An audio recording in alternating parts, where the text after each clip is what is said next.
So I says to him, that's what I think of your post-structuralist interpretation of a separate piece.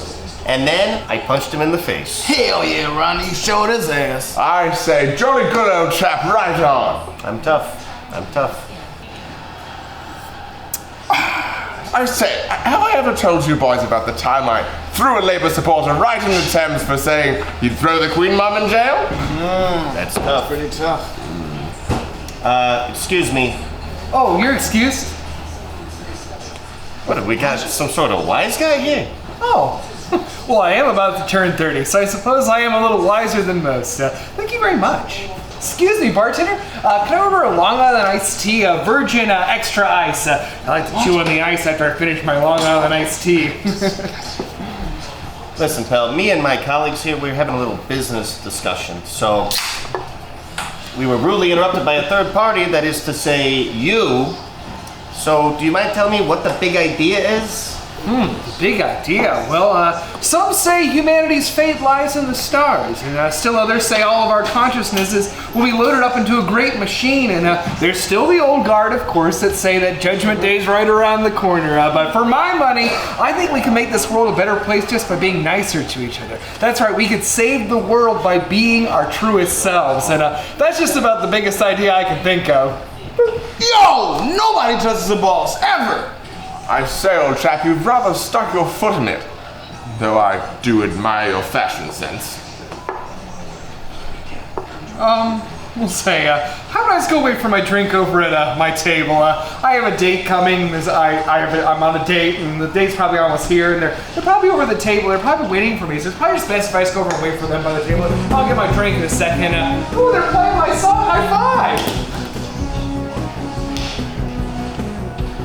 How about I buy you all another round of drinks? Does that sound good? I'll tell you what sounds good. Why don't you give me one good reason why I don't knock your teeth down your throat? Glass bones, brittle skin. My mom would be really sad if you did. I'm a sensitive soul. I've been meaning to take bassoon lessons. I probably got the nerve to do it. Please don't beat me up. Please don't knock my block off or power me into pulp or kick my ass. These are the bottom three things I want to have happen to me tonight at this bar. What are the other two things? Catching a wasting disease and someone spitting on my Long Island iced tea. Look, I'm gonna go to the little boys' room, and if you're still here when I get back, you're dead. You got that? Okay, I'm just gonna grab my...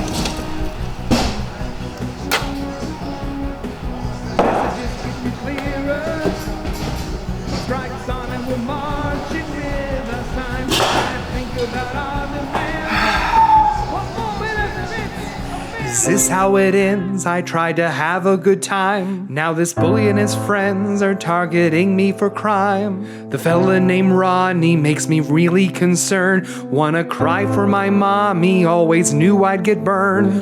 Why'd I come to this bar? I don't wanna get slayed. I should just go run home and watch the film Blade.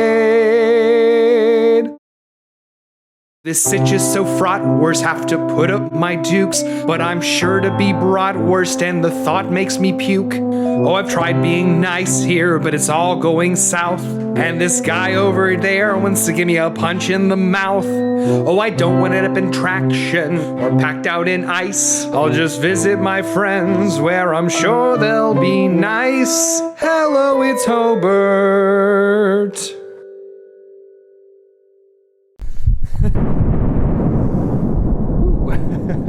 Hello everyone and welcome back to another wonderful episode of Hello, it's Hobert. Things were looking pretty dicey there for a second, but luckily I had an ace up my sleeve. Do we have the ace for my sleeve?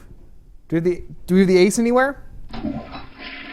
Oh, DJ Lowbudge must have had the enchiladas again, I guess. Anyway, today's episode is all about conflict. I'm not always going to be able to give my interpersonal problems the slip, so I'd like to take today to figure out some ways I can get out of slippery situations. Oh, that's a good-ass idea, dude. I love conflict resolution. It is my jam. I spent an entire summer parachuting into UFC matches to try to get the contestants to work out their differences non-violently. Did that work? Not really, but you know, to this day, I am the flyweight champion in several regional conferences. I don't think that's how Flylate works, but all right. I didn't even hear you come out of the bathroom. How are you doing?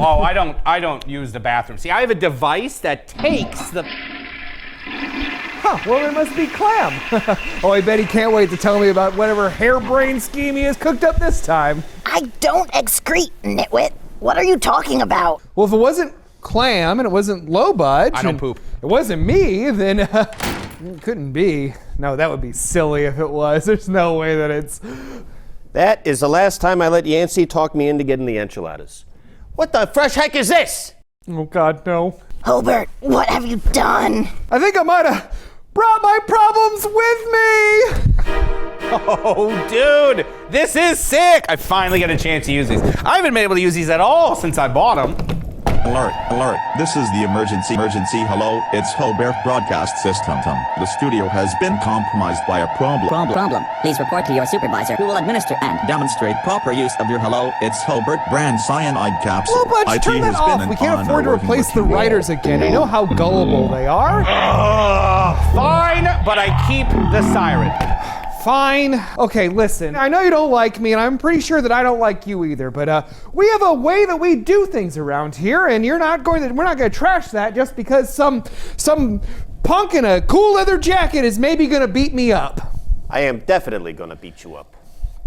Okay, well, fine, but then that gives me 20 odd minutes to make the most of. Please take a seat on the far edge of the couch. Okay, fine, but you're dead meat as soon as this is over. And I fully intend to bust all over it if it sucks. Bust all over it? Oh man, I thought I got away from bullies back 2 years ago when I stopped going to sleepaway camp. But I guess they're everywhere. I hope Clam's not too busy to offer me some advice. Oh, please don't hit me. Oh, Clam!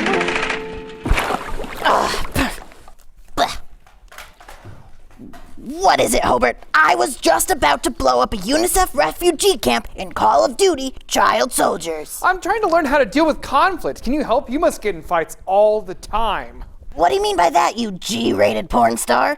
I've never gotten into a single fight ever. But Clam, you're like aggressively unpleasant. Yeah, well, if any chump tries to mess with me, I just sick my chain gang, the Sea Friends, on their yellow-bellied ass. You're in a gang? I'm protected by a gang. They crush my enemies, and in return, I offer them political favors. Welcome to Chicago. Well, could they help me out with my bully? Yeah, let me just call Salvatore the Shark. He'll bash your face in with his crowbar so fast that you'll never swim with the fishies again. How? I don't even know how to swim. Or number 3 and number 4, the 2 toughest crabs this side of the coast. What happened to number 1 and number 2? All you can eat crab fest at Red Lobster. There's Stan Gray, the Stingray. Remember that Stingray that killed Steve Irwin? Oh, God, of course. Yeah, Stan totally annihilated his slippery ass. We've always got the backs of our land, compatriots. We've got yours too. Oh, thanks, Clam. That means a lot. For a price. Okay. Thanks, Clam. I'll let you know if I need any help. Oh, you're not getting away that quickly. The writer for this bit saved up a whole page for more sea friends, like Larry the Langostino. He's not quite a lobster, and he's sure mad about it. Or Big Al, the shrimp. Don't be fooled by his size. He's 0.05 ounces full of full frontal fury. Or maybe you need a little muscle? Call my buddy, Mickey the Muscle. He goes great with white wine reduction and revenge. Or, how about, Clam, actually, I think I hear the sound of an ice cream truck coming for your video game. Oh, sick. I hope I remember to load my tiny rocket launcher.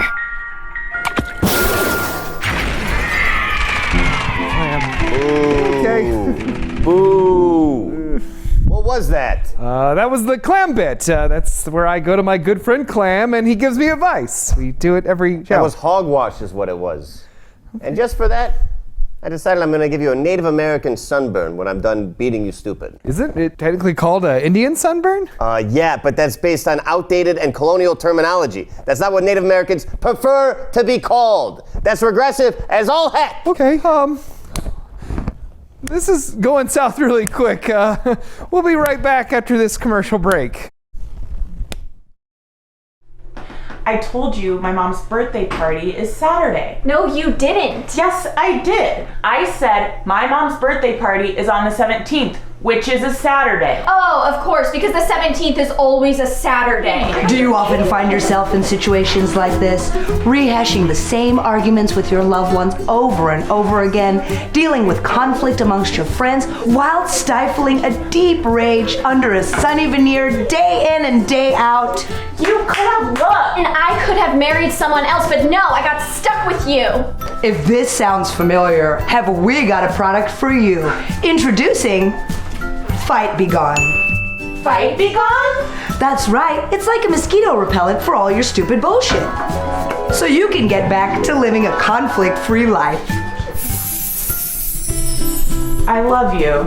Yes, and I love you. Yes, and I love peace. Yes, and I love peace, too. Fight Be Gone is perfect for those awkward situations like angry neighbors. Dude, what the hell? What did I tell you about playing your freaking original trap remixes so late at night? Hey, maybe I'll turn down my freaking music when you get your goddamn dog to stop barking all night long. Okay, that is unfair. My dog is unwell, and you know that. I'm sorry. I am sorry as well. Hello, and welcome to Comcast Customer Service. How can I help you today? Cancel my account. I think you said add another account. No. Is that right? No, cancel account. I think you said add HBO. Oh, no, Is that right? No, cancel my account. Customer service interactions.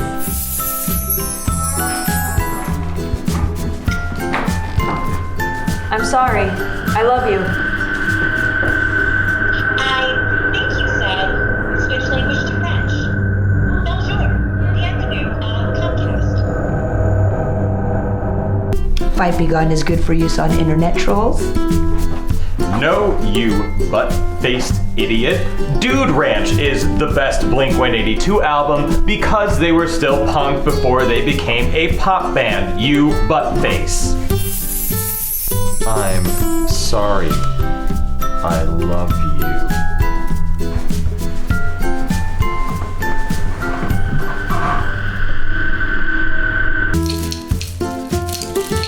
Jesus Christ.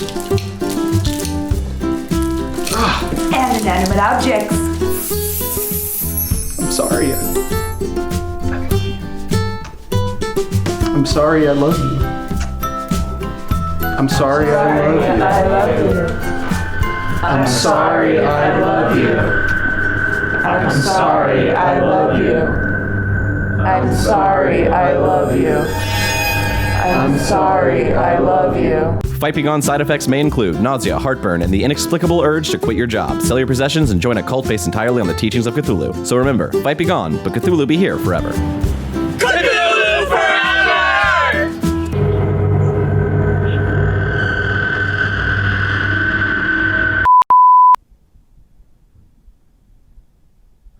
Wow.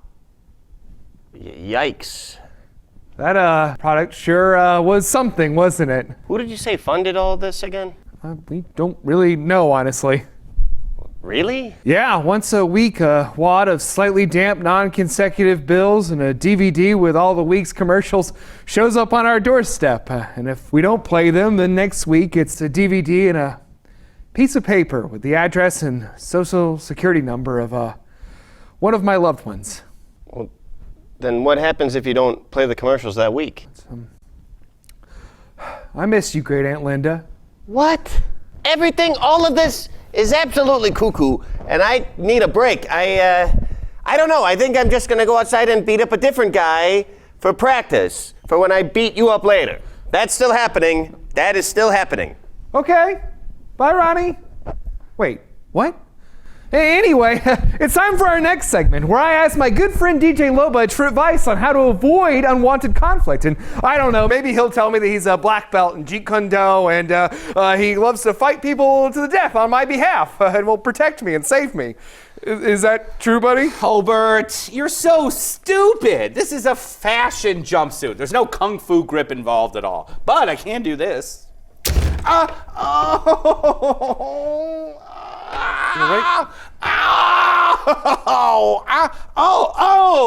Do we have some big, sexy suggestions for you this week, my man? As you know, I'm no stranger to conflict, Hobert. I mean, my nemesis works right down the hall from us. You know, that hipster singer, songwriter, band leader. Ugh. They record at the last studio on the left. Huh. I didn't know you had a nemesis. Yes. And I also didn't know that he worked in the last studio on the left. Yeah, I know, dude. I have to see him all the time, but I never, ever let it get unprofessional because I am a master at avoiding and resolving conflict. That's why I put together a top 8 list of conflict avoidance and resolution techniques. Who's this guy? Oh, my friend? You mean my friend standing next to me? Yeah, that's who I'm talking He's about. my expensive and high-powered attorney, DJ Litigious Esquire. He is my secret effing weapon. Which leads me directly to my number 1 tip. Hire an expensive and high-powered attorney to represent your interests. That doesn't seem very practical. Objection! What? Sustained. Oh, yeah. You see? An expensive and overpaid attorney can stop a conflict before it even starts.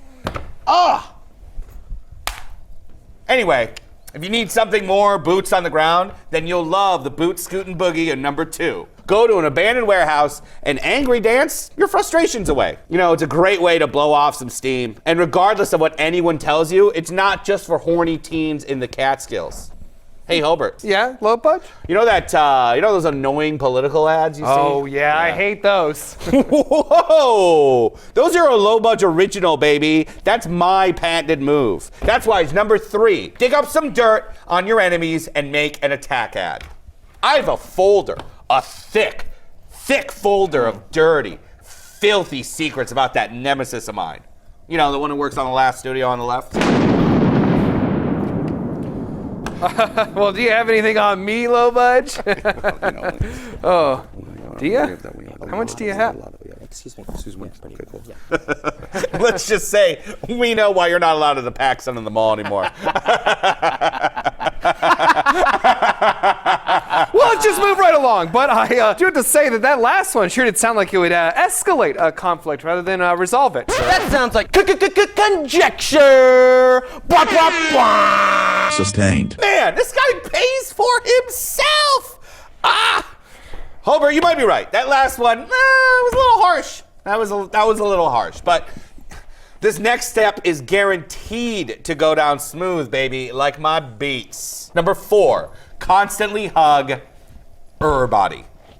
Hug them all, dude. Hug them all and let God decide. Friends, enemies, coworkers, strangers. Nice try, low budge, but I remember that meeting we had with HR. I unfortunately just didn't learn a damn thing from it. Hugging people is my love language. It's a perfect way to say, hey, I'm not a threat. Here's a cuddle. No. Get in here. Come on.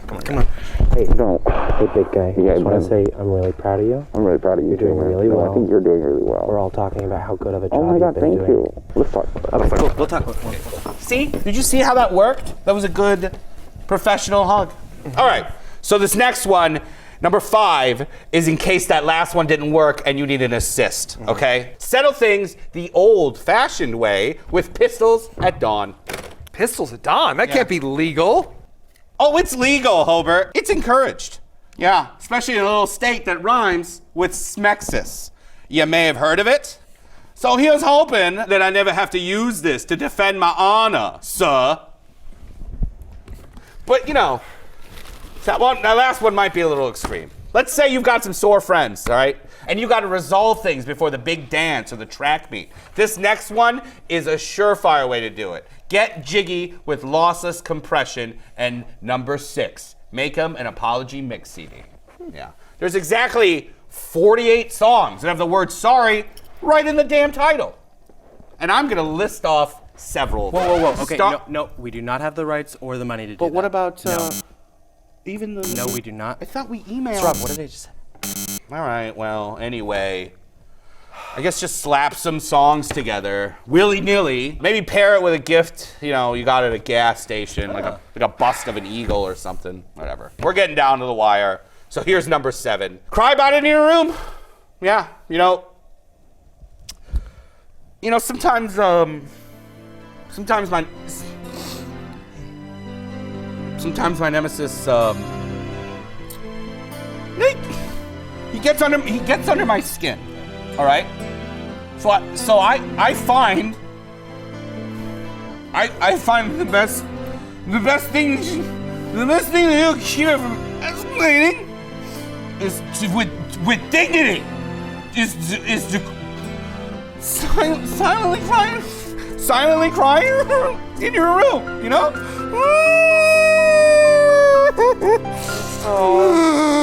Well, but it's not really that silent. We can all hear you crying all the time. Yeah. No, I can hear everything. You can hear that? Okay, cool. Well, moving on. We're at our final tip for conflict avoidance and resolution. Number 8. Kind of the opposite approach. Bottle it up. Is that a healthy coping mechanism? I can't be sure on the specifics, right? But it's just how I deal with it. For example, I come into work this morning, right? I come into work this morning, and my nemesis, that hipster, he parked in my parking. He's got his Toyota Prius right in my 3A. That's my spot. I worked right. That's my spot. And you know what I did? I bottled it up, and I'm fine.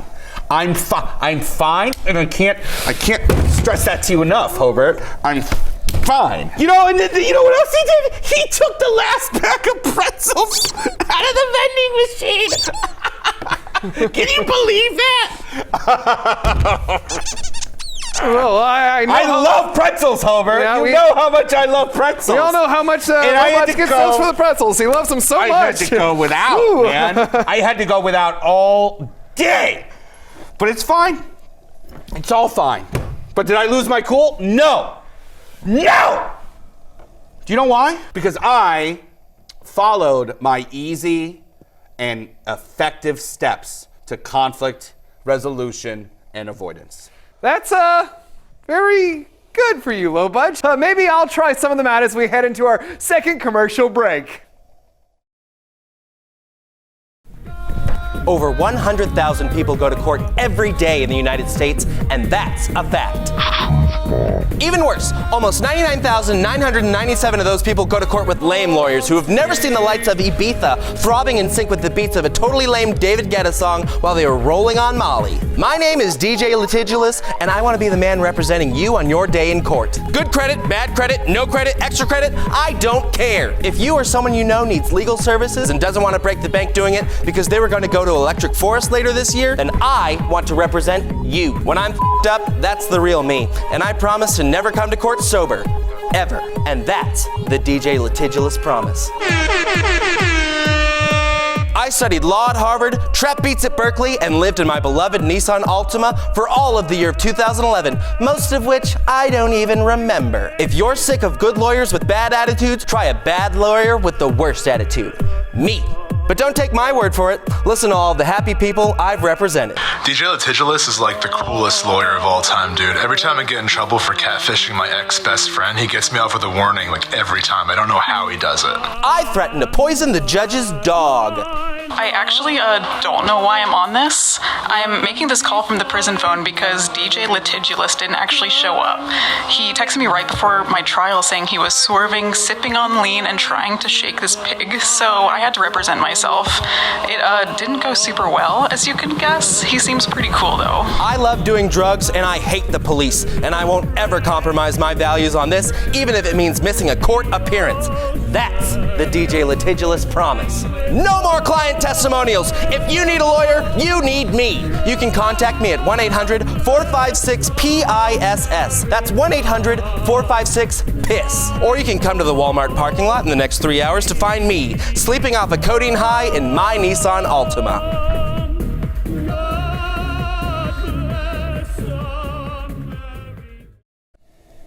ay, ay. Hobert, I gotta be honest with you.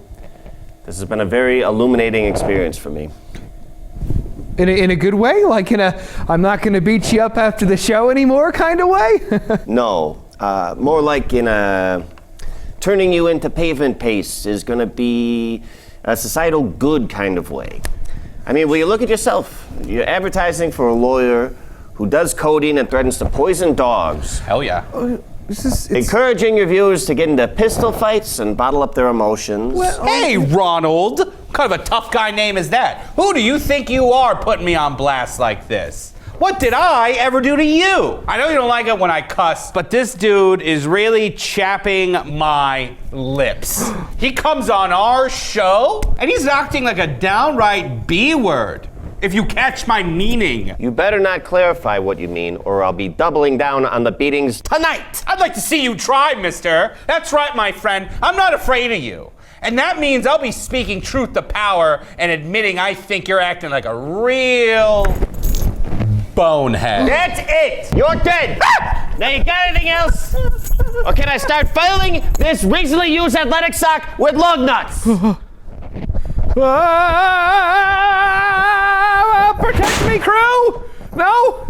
Okay, well, hold on, Ronnie, hold on. We're not done yet, my friend. We still have our interview segment to go. And I think you're going to find it very, illuminating. He's a conflict mediator and a former wrestler, so we're happy to have him. Ladies and gentlemen, oh boy, you're making me nervous with the swinging. Ladies and gentlemen, it's Jack Mooney! Thank you for being here. Thank you. Jack, thanks so much for joining us tonight. You're really saving my bacon. This interview can go on as long as you'd like it to, like for hours, days, weeks, years. Thanks, Hobert. Thanks for having me. It seems like you could really use my help tonight, too. Yeah. If you've got any silver bullets I could use, I would appreciate it. Metaphorically, of course. Well, anyway, Jack, it says here that you used to be a professional wrestler. Could you elaborate on that a little bit for us? Yeah, I used to be a professional wrestler, a real heel back in the day. I'm talking belching in people's faces, putting cats in trees, calling little kids trash babies, cutting in line at the supermarket, writing the letter F in front of art supply stores, that sort of thing. However, I'm much more excited to talk about my current work as a conflict mediator. Wow, I'm really quaking in my boots over here. What is this, amateur hour? See, now back in the day, I would have absolutely taken this bait your friend was offering me. I would have gotten really close to him, made super intense eye contact, and then pile drove him, the mood killer, right into the mat. Nowadays, though, cooler heads prevail, and you're better off not even acknowledging when people are rude to you. Yeah, I can see how that would be pretty rough to deal with, and I'm sorry, did you say you were a heel? Oh gosh, did I not mention that? Back in my wrestling days, I was one of the most notorious heels in the business. I was pulling hair, punching kidneys, gouging eyes, gloating when I was winning, and I always liked to win, and constantly complaining when I was losing. The crowd loved to hate me, and I loved the attention. So, do you still heel? Gouge. Oh, goodness no. I left that life behind when I became a conflict mediator. Oh, so, what's that like? Oh, thanks for asking. It's really good. It's super interesting to resolve conflicts with words and your sense of empathy. It's obviously not the same as executing the perfect front face-lock on your opponent before lifting them high in the air and delivering a crushing Japanese brainbuster on front of thousands of screaming fans while the announcers wondered if you haven't ended the career of another promising young wrestler. But that's actually part of the charm for me. You know, every week I get together with my group and we explore how we're feeling that week and what we've been trying to work on in terms of mindfulness towards each other. I'm practicing empathy with your clients right now because I can't imagine how boring it must be to talk to you every week. I'm out of my skull right now, and you've only been running your mouth for like a minute. Surely using your words and meeting a group isn't really the same thing as busting someone's lip in the ring, is it? Say maybe a certain street tough who's in this room, you know? Well, this is actually a great opportunity for me to flex my mediator muscles, and I can help you to resolve this conflict with your words. Don't make me talk this out. That's almost worse than getting beaten up. Can't you just pop out of retirement and hit Ronnie with a chair for me? Look, Hobert, if I had to pop out of retirement, in your words, to body slam every old-timey bruiser that menaced a public access talk show host, I'd never have any time to pursue any of my other passions like bird watching, pastry baking, or volunteering at Shady Acres, the local shelter for differently legged mixed breed dogs. Let's try this, Ronnie. What's your beef with Hobert? Well, he interrupted me while I was telling a story to my friends at our favorite bar, and he made me spill my drink, and look at his dumb face. I hate every person I've ever met with a mustache. And did you tell Hobert how that made you feel? Mustache hatred notwithstanding, of course. Well, no, but it doesn't matter. I never acknowledge my feelings. I don't need to, and you can't make me. And how's that working out for you, Ronnie? Did you really let wanting to beat this guy up spoil what sounds like a really good night with your friends? Sure. Like I'm gonna sit here and listen to a guy who gave up on being a wrestler so he could talk to people about their feelings? Plus, wrestling is for kids. It's not even real. It's totally fake. Well, wrestling might be predetermined, but the conflicts that it emulates are real. Wrestling provides a very specific type of catharsis through violent struggle that we just can't do in real life. You can't slam a chair over the head of everyone that upsets you, even if that's what you want to do. And wrestling provides an outlet for a lot of these feelings. And just because the two people in the ring plan out their moves beforehand, that doesn't mean the stunts they're performing and the feelings you're feeling are any less real. Hobert, why don't you apologize to Ronnie? I'm sorry, Ronnie. I didn't mean to butt into your conversation and spill your drink. I can be a little oblivious at times, just like the main character in my second favorite movie, The Nutty Professor. Hobert, thank you for your honesty. See how easy that was? Now, Ronnie, don't you want to say something to Hobert too? All right, I'm sorry too, Hobert.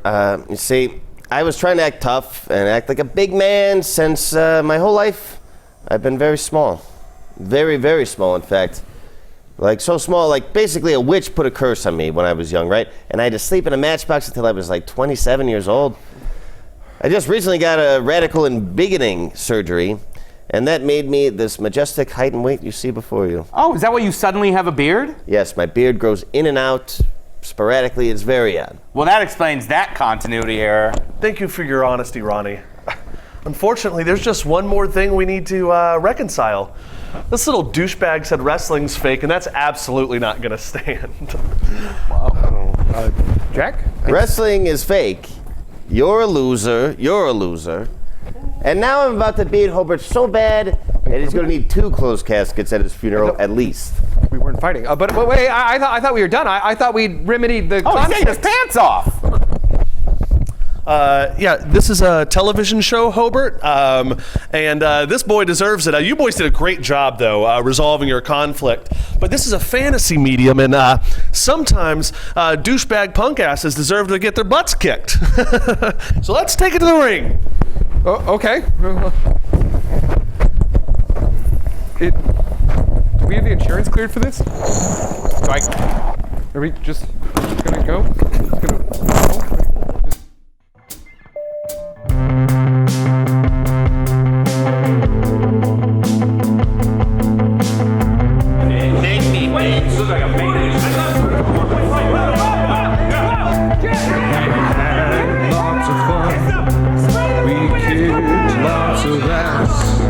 But it's goodbye for now. This scene is our last. We had to be running with our words and our fists. Come watch us next week.